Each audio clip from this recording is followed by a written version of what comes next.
welcome to Distantly Social, bringing it back from a retirement to interview someone really special, Kennon Vaughan.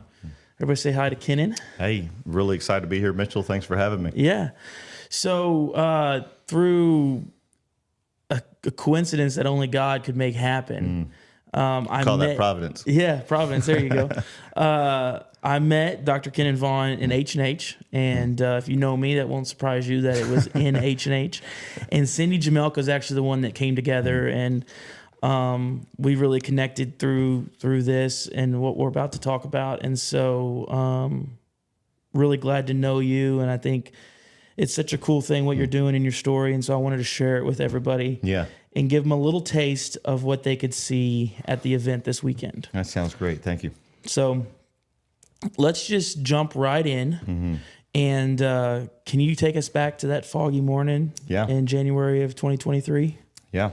So most people around here, or probably at least a lot of folks, would know Steve Tucker. And he was the president of Circle Y Saddles before he passed on January 17th, 2023. So 2 years ago today. And, you know, he would fly down almost every week, and that's how he commuted for work. And he loved this place and loved those people so much. And I had been 3 or 4 times with him. Okay. And so we would always eat at the H&H, see Mark and Cindy, and we would go out to Circle Y, and I'd get to see the way they made their saddles. And I love small town Texas, Mitchell, because I actually grew up pretty close to these parts. We have a 4-generation family ranch between Gonzales and Welder. So a little closer to Welder, but north of Gonzales on 97. And so not far from here, probably 45 minutes from here.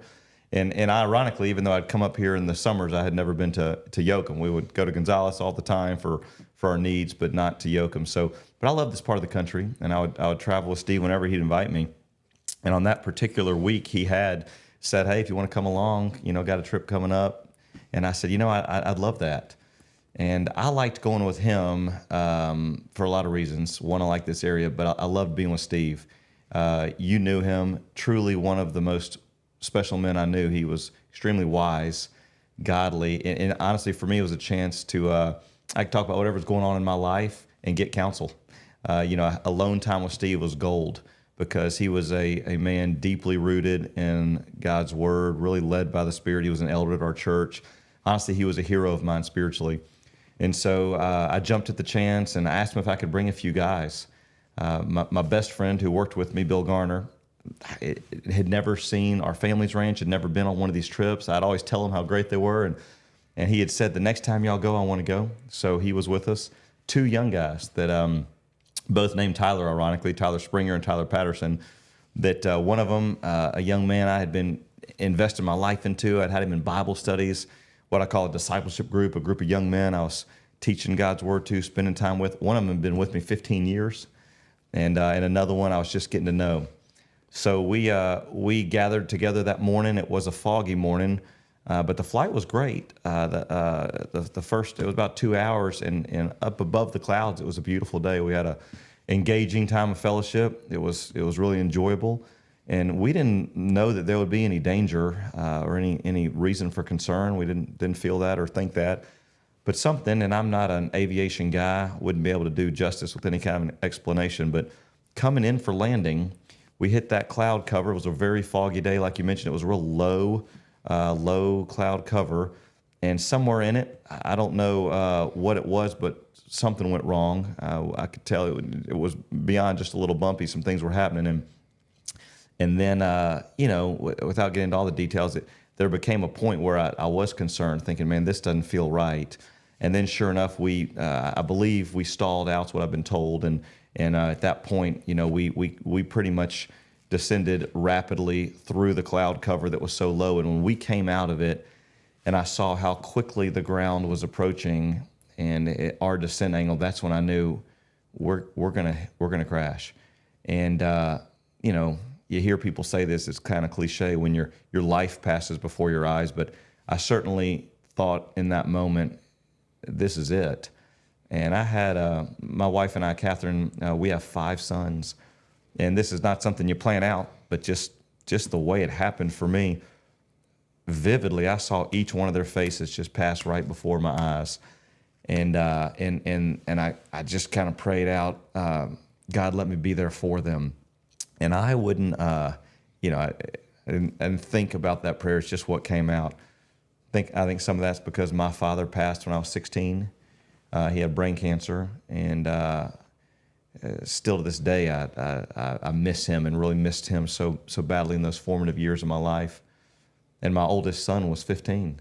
And I was always telling him that I was looking forward to being there for him in those years when I wished my dad was there in my life. And so that's the prayer that came out.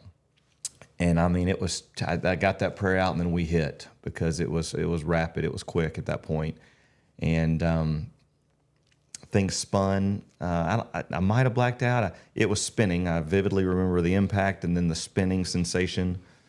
And when we kind of came to a stop, things got really quiet, and my brain fog began to clear, and I couldn't breathe, and I knew, to be honest, I knew some things were wrong, but I was in disbelief over various things that we had literally just crashed, that I was alive.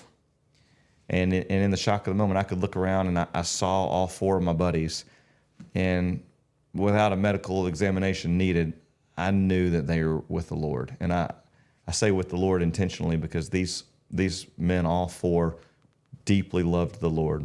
They loved Jesus. And according to the promises of Scripture, when they died, he was there. And they were with him. And to me, that was a sacred moment.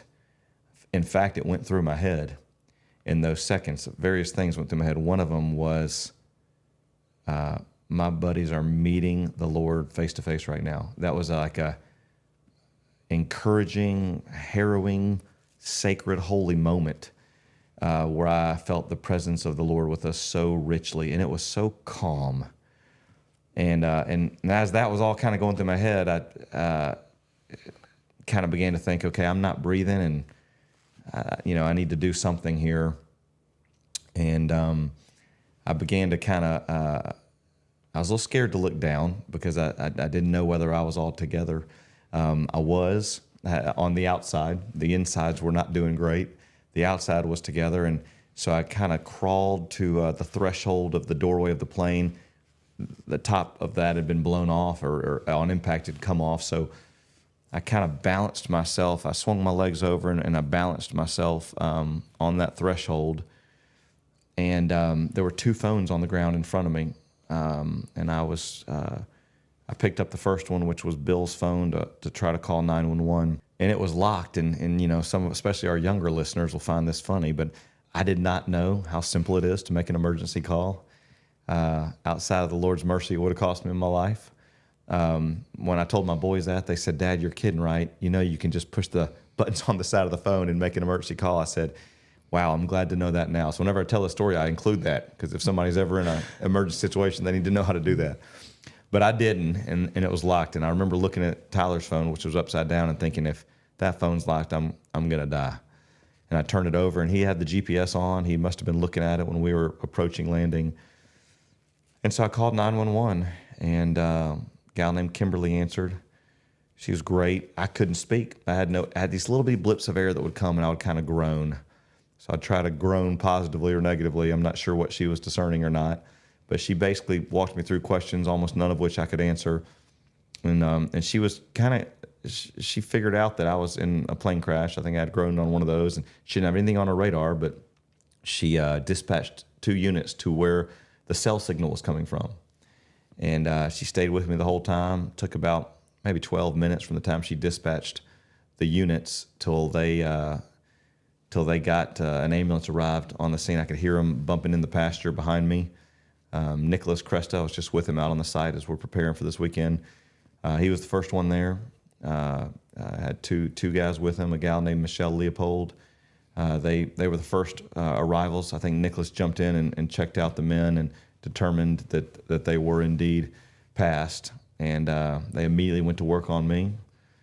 And first thing they did, Nicholas has jokingly apologized for this. He said, "Sorry I had to stab you with that big needle."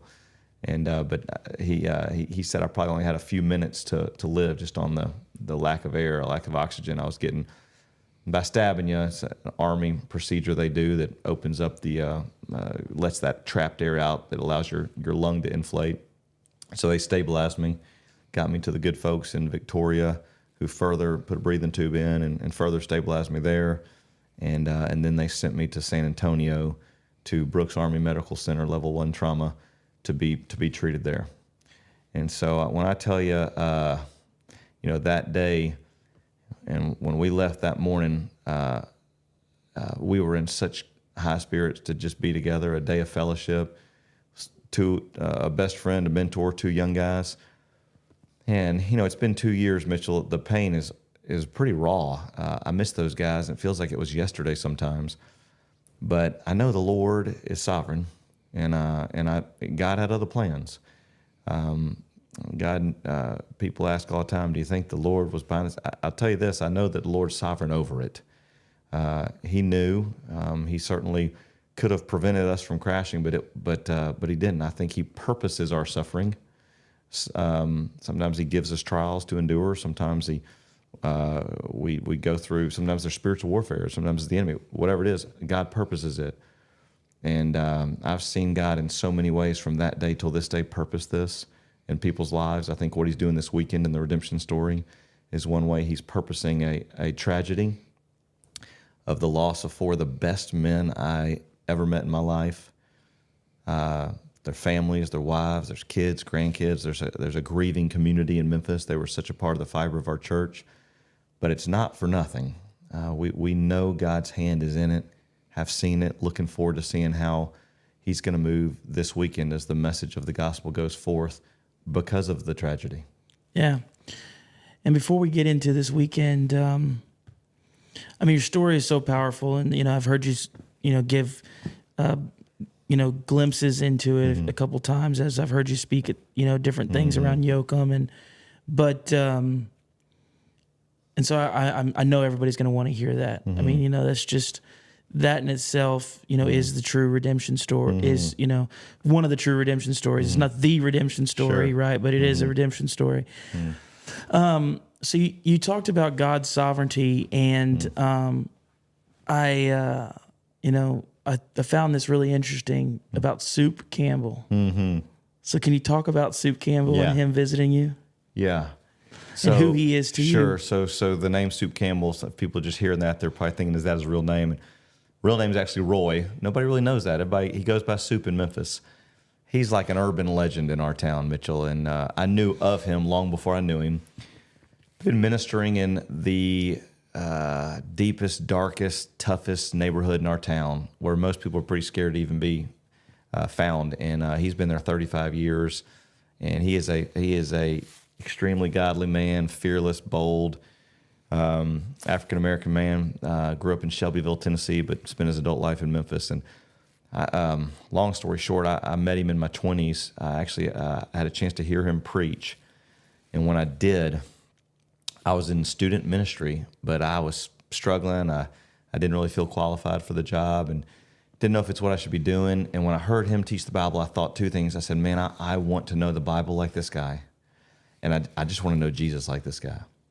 And I went up to him after he spoke that day, and I said to him that, man, I'm Kennon. I've always heard of you, but you got to have a Bible study or something. I want to learn from you. And our story's kind of funny because he said, well, call me tomorrow. So I called him the next day, and he said, hey, I'm in the middle of something. Call me in about a week. And I thought, okay. So I called him in a week. And by the way, this story I'm telling you, this is 22 years ago. And in a week, he said, call me in a month. And I thought, oh, he's just blowing me off, So I thought I'd leave him alone. But a month later, I still don't understand to this day why. I called him again. And I said, hey, I'm not going to bother you anymore, but do you have some way I can learn from you? And he told me to meet him in his house the next morning at 5 a.m., and I met him there, and he made a statement that changed my life. He told me to sit down on his front porch, his concrete front porch, and he said, you and I come from two very different worlds. He said, I don't care how smart you are. I don't care how talented you are. All I care about is whether or not you can be faithful. And if you can, I'll show you how to be a man of God. And that began a discipleship relationship like I had never had, where the man took me under his wing. He was a spiritual father to me, Mitchell. For the next 3 years, I was right at his hip, and I got to live life with him. And he showed me how to follow the Lord, taught me the Word, loved me, taught me how to love his wife. He loved Miss Linda and raising his family, and it was incredible. Well, about the third day after the crash, I'm in the hospital at Brooks Army, and I'm struggling. And it was the first time that my physical pain wasn't so overwhelming that I actually was peaceful enough to process my thoughts. First time. I had just been extreme pain until then, or them knocking me out of pain. And but there was a moment, and so my mind went to the men. I just started. It hit me in waves. I couldn't believe they were gone. The loss of their friendship and mentorship, and then I started thinking about their families. And then another wave came, just the loss of their presence with their families. And one thing after another, I was weeping in the hospital bed. And a knock on the door, and it's an Army hospital. Captain Jonathan came in. He'll be here this weekend. And he said, Dr. Vaughan, you've got a couple visitors, but I'm seeing it's a bad time. I said, yeah, I can't do that right now. He said, okay, I'll let them know their names were Steve Winstead and Soup Campbell. And when he said that, I thought, wait, this is my spiritual father, and of course Soup's always welcome. And I said, no, let them in. And that other name, Steve, one of my best friends, the groomsman in my wedding, pastor in Addis Ababa, Ethiopia, so he had flown halfway around the world to see me. So I said, let those guys in. And they came in, and, I can be myself with them. And I just started telling them what I was thinking, and even how I had invited those other men on the plane, those 3 other men that passed, and how I wish I hadn't. And I was kind of doing that, if only I hadn't have done this, if only I hadn't have seen Tyler.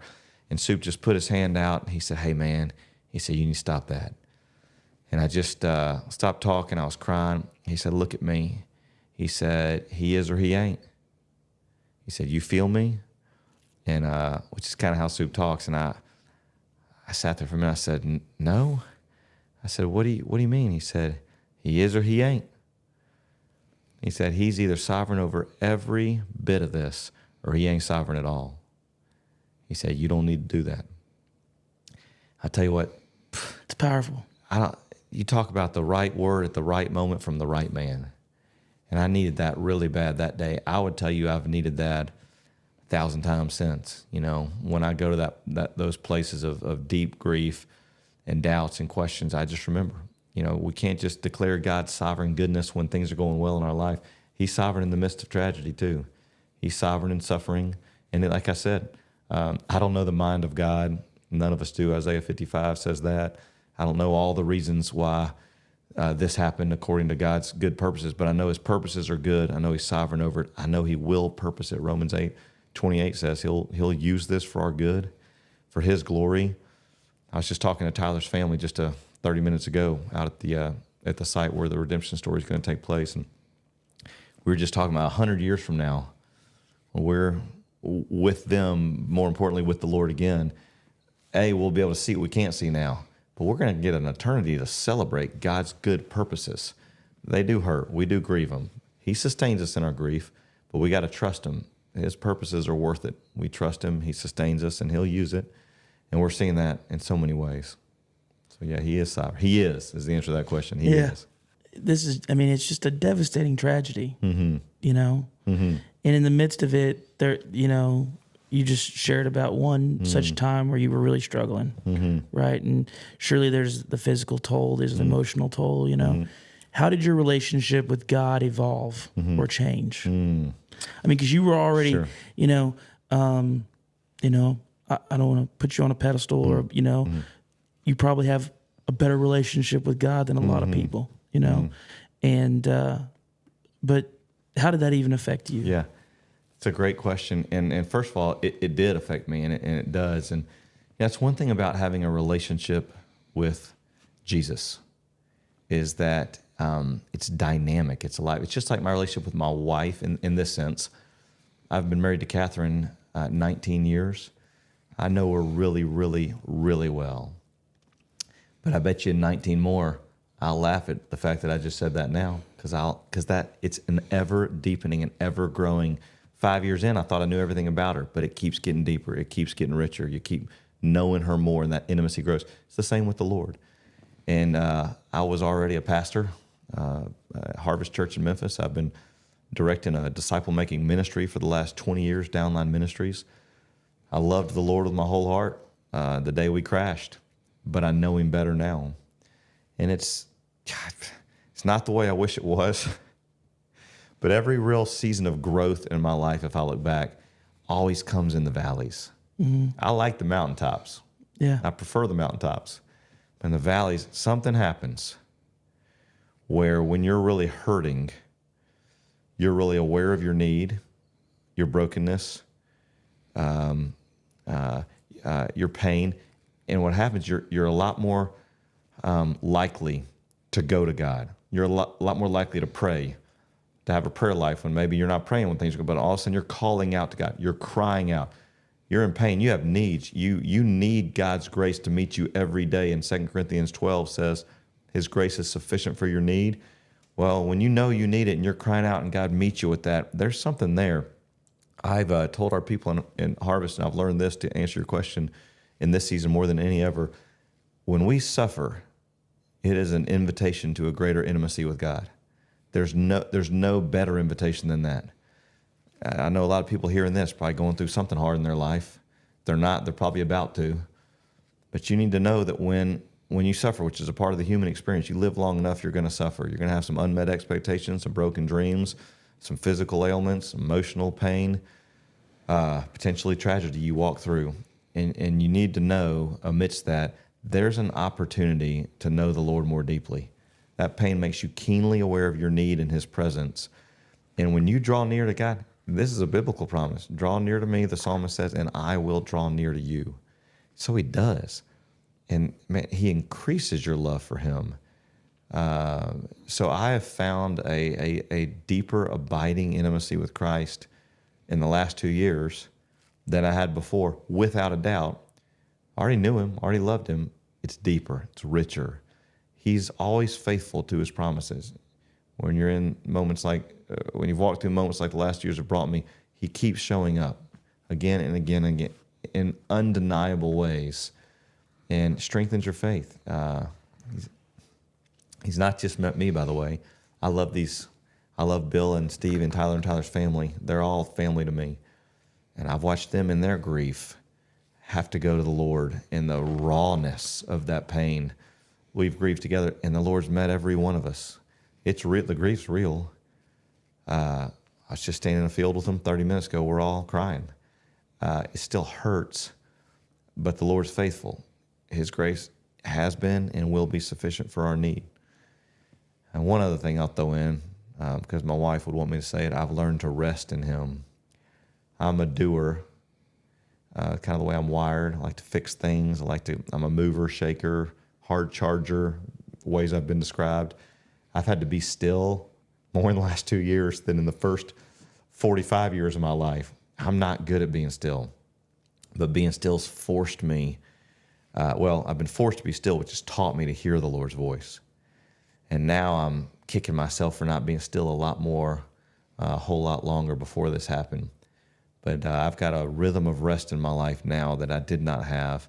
Starting to really be able to discern the Lord's voice now in ways that I didn't used to because I was too busy serving him to hear him. And so that's been a big deal for me. That's awesome. All right, so Redemption Story, Texas. Yeah. The event this weekend. Yeah. It's on the second anniversary of the crash. Mm-hmm. And like you said, many people know Steve Tucker. Mm-hmm. Steve Tucker came in and saved Circle Y saddles and brands a long time ago. Mm-hmm. And Steve made that flight maybe once a week for just forever. Mm-hmm. You know, and I became friends with Steve through H&H visits, and, you know, he had a nickname for me, and we had a great time. But the event is at the site of the crash, which has got to be hard. Mm-hmm. What has inspired you to hold that gathering there? Mm-hmm. Well, two things. There's two kind of questions in one. Why hold the gathering and why hold it there? And I would say this, I don't think the gathering was my idea. God planted that idea. and the landowners, Mitch and Larissa Harbus. Some folks here may know them. I brought my boys to visit the site Memorial Day, and when we were out there, we put some stones in the ground, some memorial stones, and we had a little prayer time. Just my wife, my sons. My sons love these men, and Mitch and Larissa joined us for that. And afterwards, Larissa said, "Ken and Mitch and I feel really strong about this. We do not think it was an accident that plane went down in our field. First of all, God's ministered to us through this. We listened to the funerals of the men, and we couldn't believe what we heard. We want to know God like these men know God, or these men knew God and know Him now." And then I'm floored by that. I'm overjoyed and can't believe it. And then she went further and she said, "And we think there could be others like us. We want the gospel to go forth from here." That's what she said. And I was just there to pray and be there with my family. And I said, "Well, what do you mean?" And she said, "We don't know. Whatever you think. We feel like we're supposed to tell you that. Whatever you want to do." And I had no idea. I went back to Memphis with that kind of going, is the Lord doing something here? And it rolled around and I couldn't get off my mind and heart. And talking to one of my mentors one day, we were stacking firewood and I was telling him about it. And he said, "What are you going to do?" I said, "I don't know." I said, she mentioned a church. And I said, "I want to put a church in the middle of a field." And I said, I don't know. And he said, "Well, she said she wanted the gospel to go forth. Why don't you go preach the gospel from that place?" And when he said it just hit me in a kind of way that I felt like it was the Lord. I said, "Well, maybe that's what we should do." And I shared that with Larissa. "What do you think about this?" And Mitchell, I thought this would be really, really grassroots. Just kind of knock on doors, let people know. I don't care if 5 people show up or 50 people show up. And but a few people heard about it and got connected and said, "What are y'all thinking?" And all of a sudden, it really got legs and it really grew. And somebody knew Aaron Watson and told him about it. He said, "I want to be a part of that." We were blown away by that. He didn't want any. He just wanted to be a part of it. He didn't want anything for it. He just wanted to be a part of it. And Ellie Holcomb, some know Ellie Holcomb. Same thing. Her husband's actually cousins with one of the widows of the men on the plane, and she wanted to be a part of it. And things started coming together that seemed to me like God's hand moving. When you start lining up enough things that don't make sense, you're going, "Hey, I think God's doing something here." Why at the site? Well, one reason is because Larissa said that. And then another was, when I go out there, I feel some kind of way. And some people have asked me, "Is it hard to be on that field?" I don't know what the word is. I need to think about this. It's not hard.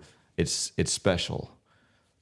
I actually don't think of that. I know the men died in that field. But I'm telling you, I have a thought that always tidal waves that reality. They also met Jesus face to face in that field.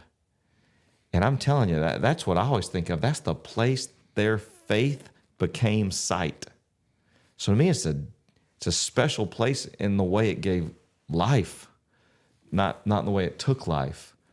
Again, the Bible's clear. 2 Corinthians 5 says to depart from the body is to be at home with the Lord. There's a moment where I literally believe this with all my heart. The Lord was present with us in the quiet moments after that crash. I've never felt such a thick presence of the Holy Spirit as in that field. So that field is really special and it's really sacred. I grieve, but I don't know that I'm always grieving their loss, and I well up with tears every time I step on that field. But it's not a dark place to me. It's a really warm. I feel the comfort of the assurance that we have in Christ when I'm on that field. And I pray that a lot of people are going to feel that this weekend. That's awesome. So let's talk about the event. Mm-hmm. What can people expect to find out there? So Ellie Holcomb's gonna play one night, and Aaron Watson's gonna play the next night. But what else can people expect to find out there? It's happening tomorrow and Sunday. Mm-hmm. Happening. The website's too long for me to say it, so it's on the address. Sorry, it's on the website. Website's redemptionstorytexas.com. plastered right on the front is the address. So get the address there. 4 o'clock to 8 o'clock, it'll kind of a rolling start. They'll hear some music. Ellie on Saturday and Aaron on Sunday. We got a lot of family fun things happening on Saturday specifically. The inflatables and face painting, all the fun. We're calling it a kid zone. We got it's a 150-acre cattle field, so we got plenty of room. So it'll be fun. It's on a big hillside, really cool. The first responders are going to be a part of it, bringing fire trucks and helicopters and police cars for the kids to see, ambulances, and they've been such a special part of this. I'm so thankful to them. And so we'll have a really fun time. And then it's going to transition probably around 5:30, 6 to we've got a huge tent, and people need to know it is heated, especially Sunday. It's supposed to be chilly. We got the ambassadors group here in Yoakum. They're going to be serving hot chocolate. We're going to have some heated areas and a massive heated lighted tent where if anybody's cold, they can get inside of. You can bring your own blankets. We're going to have blankets there as well. We're going to do everything we can to keep people warm. And we're going to have a time of worship. We're going to reflect on the promises of God, even in tragedy. I'm going to give a message, Mitchell. I'm going to speak from my heart. The Lord's given me something. I don't want to get too much into it now because I don't want to ruin it. But God's put a specific message from His Word on my heart that I can't wait to share. I think it really tethers what happened that day to what's happening this day. And I think God's got that message, something in that for everybody that shows up. So I'm gonna share that word. We're gonna have a whole lot of folks, pastors from this area, from our church. We have several hundred folks from our church in Memphis going to be here. We want to just love on people and minister to them. Our worship team's here. After I share, we'll have an extended time of praise and worship. It's going to be really, really special. And I hope that folks can join us one of those 2 days. If they can come both days, I think it's going to be awesome. Yeah, I'm coming both days. That's great. Well, I hope you'll join us and everybody else at Redemption Story. And the address is on the website. Yeah. But, if you're familiar with 318, it's the road that goes between Yoakum and Sweet Home. Depending on which way you go, if you're going north, it's on the left. If you're going south, it's on the right. And I don't think you'll be able to miss it. No, and make sure it's a free event. This costs nothing. The food trucks, you can purchase food. I think that's the only place you'd have to spend any money. You can bring your own food. You can purchase food, but it's a free event. The hot chocolate's going to be free as well. And we have, if English is your second language by chance, you're more comfortable in Spanish, we're going to have actually headphones and somebody translating everything into Spanish. And so don't let that, you may have a friend that doesn't speak English, but you'd love them to come. Invite them. We want everybody to come. It's going to be an incredible time. I hope to see you there. That's awesome. Thank you for spending this